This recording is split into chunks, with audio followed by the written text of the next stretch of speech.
Hola, ¿cómo están? Cuarto segunda. Hoy vamos a dar terapia cognitiva de Aaron Beck, que corresponde a la unidad de terapia cognitiva y conductual, ¿verdad? Este autor es uno de los emblemáticos de esta teoría. Vamos a comenzar hablando de la biografía de este autor. Aaron Beck nació en la Providencia, en Island, el 18 de julio. Fue el más pequeño de 3 hermanos. Los padres eran inmigrantes judíos. El nacimiento de Beck le produjo después de una enfermedad de una hermana, de una gripe, y que la madre entonces se sumió en una terrible depresión. Durante su niñez sufre Beck una enfermedad muy grave por causa de una infección en un brazo que se había roto. Ahí aprendió él a afrontar cognitivamente sus miedos y sus problemas, lo que inspiró en años posteriores su teoría y terapia. Beck fue a la Universidad de Brown, graduándose en 1942. En esa universidad fue elegido por la Sociedad Phi Beta Kappa, la sociedad de los graduados más prestigiosos, y fue editor del diario Brown Daily Herald y recibió a Francis William Shockley, el premio de excelencia en oratoria de William Gasto y el premio de ensayo de Philip Sherman Bennett. Beck ingresó en la Universidad de la Escuela de Medicina en Yale y se graduó en 1946. A principios de los años de 1960, cuando era psiquiatra en la Universidad de Pensilvania, desarrolló sus terapias debido a un instinto científico investigador. Trató de poner a prueba algunas hipótesis acerca de los conceptos psicoanalíticos implicados en la depresión, diseñando y llevando a cabo diferentes experimentos. A pesar de validar gran parte de los preceptos fundamentales del psicoanálisis, se sorprendió al encontrar justo lo contrario. Él pensaba que las personas no se perturban por causa de las cosas, sino por la interpretación que de ellas hacen. La técnica cognitiva está basada en una teoría de la personalidad que sostiene que la manera que la persona piensa está determinada en gran parte por la forma en que se siente y en que se comporta. Él decía que la personalidad es como un reflejo de la organización y de las estructuras cognitivas del individuo, los cuales son influidas por la parte psicológica como social. Él plantea la situación de su teoría en 3 momentos. El primero, que lo llama A, que es la situación, lo que le pasa a la persona. Él ve el pensamiento, cómo lo interpreto, y después las consecuencias que él plantea en 2 formas. C1 y C2, de la parte emocional, cómo se siente, y la parte conductual, cómo actúa. Vamos a ver un ejemplo de aquí. Por ejemplo, una persona que trabaja en una empresa, se le plantea que hay una reducción de plantilla y le dan la carta de despido. El primer pensamiento que tiene se presenta como una situación difícil, tendré que pensar cómo hacer, qué voy a hacer ahora y mi familia y toda la situación de desempleo. Las consecuencias son 2, la forma emocional, el disgusto, el malestar, la frustración, y después contar qué va a hacer, qué otra estrategia va a hacer, qué empleo, cómo va a buscar otro empleo, qué va a hacer con su situación económica, ¿verdad? La terapia cognitiva entonces procura corregir los pensamientos, cambiándolos por aquellos irracionales por otros más adaptativos de acuerdo a la realidad de ese momento y el contexto. Y la parte conductual que corrige esta terapia incidiendo en la importancia de hacer las cosas de una forma más adecuada y conseguir así sus objetivos.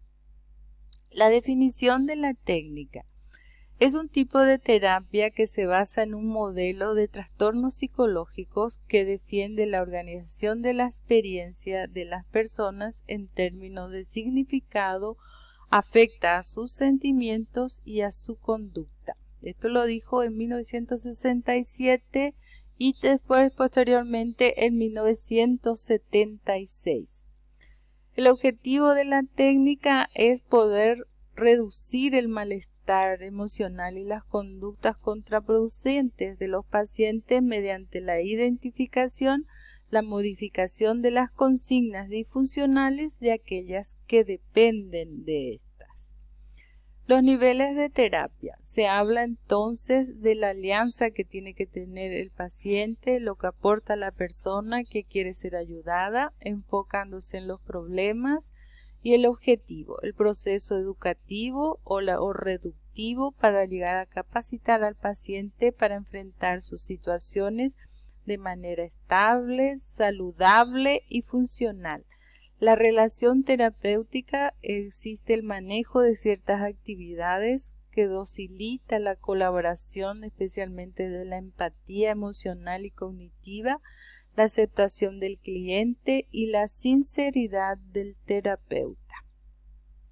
Las técnicas plantean, estas son las más importantes que después vamos a ir explicando. Podemos mencionar la primera, es la detección del pensamiento, clasificación de las distorsiones cognitivas, los esquemas cognitivos, las creencias, búsqueda de evidencia para comprobar la validez de los pensamientos automáticos, retribución, desentrañamiento, descatastrofización, uso de imágenes mentales, tareas para blogar.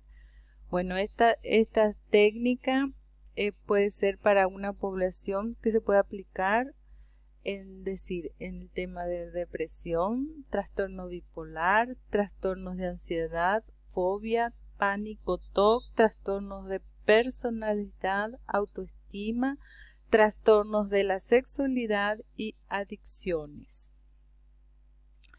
Podemos comenzar a hablar un poco del modelo cognitivo. Dice que esta teoría se basa en el modelo que plantea la hipótesis de que las percepciones de los eventos influyen sobre las emociones y así sobre los comportamientos de las personas. Los sentimientos no están determinados por las situaciones mismas, sino más bien por el modo como las personas interpretan esas situaciones. El terapeuta busca producir un cambio en el pensamiento y en el sistema de creencias del paciente para conseguir a partir de allí una transformación duradera de sus emociones y sus comportamientos. Los esquemas cognitivos, él menciona que existen los mecanismos de codificación, almacenamiento y reproducción de la información existente en las estructuras cognitivas llamadas esquemas. Por tanto, se incluye entre los procesos cognitivos la percepción, la atención, la memoria y la interpretación. En el procesamiento de la información pueden producirse errores en cualquiera de sus fases que tiene como una consecuencia una alteración o distorsión en la valoración e interpretación de los hechos, lo que él llama las distorsiones cognitivas. Los esquemas son construcciones mentales subjetivas más o menos estables que actúan como filtro a la hora de percibir el mundo por parte del individuo. Provienen en gran medida de experiencias previas del aprendizaje, especialmente en las épocas tempranas, y pueden permanecer latentes hasta ser activadas por el evento significativo que interactúan con ellos. La estructura de la terapia tiene mucho que ver con la primera sesión. Por ejemplo, el objetivo del terapeuta y la estructura propiamente dicha. El primero plantea crear confianza y rapport, iniciar al paciente a la terapia cognitiva, instruir al paciente en respeto al trastorno, al modelo cognitivo y al proceso terapéutico. Normalizar las dificultades del paciente y inculcar la esperanza. Averiguar o corregir las expectativas del paciente con respecto a la terapia y recabar información adicional acerca de las dificultades del paciente. Utilizar esta información para realizar una lista de objetivos. Primeramente, entonces se plantea el plan, controlar el estado de ánimo utilizando puntajes o objetivos, revisar el problema que se presenta y efectuar una actualización del estado en que se encuentra. Identificar problemas y establecer objetivos, instruir al paciente acerca del modelo cognitivo, averiguar la expectativa del paciente respecto de la terapia, instruir al paciente respecto de su trastorno, fijar tareas para el hogar, hacer una síntesis y lograr la retroalimentación por parte del paciente. La segunda sesión y las siguientes. Un plan para aplicar desde la segunda sesión en adelante. Primero es una breve actualización y control del estado de ánimo y de las medicaciones o uso de alcohol o drogas si es necesario, revisión de las sesiones anteriores, planificación, revisión de las tareas para el hogar, conversación sobre los temas planificados, asignación de nuevas tareas para el hogar, síntesis periódica y resumen final y retroalimentación. Bueno, ahora vamos a dar un tiempito para volver otra vez con las técnicas.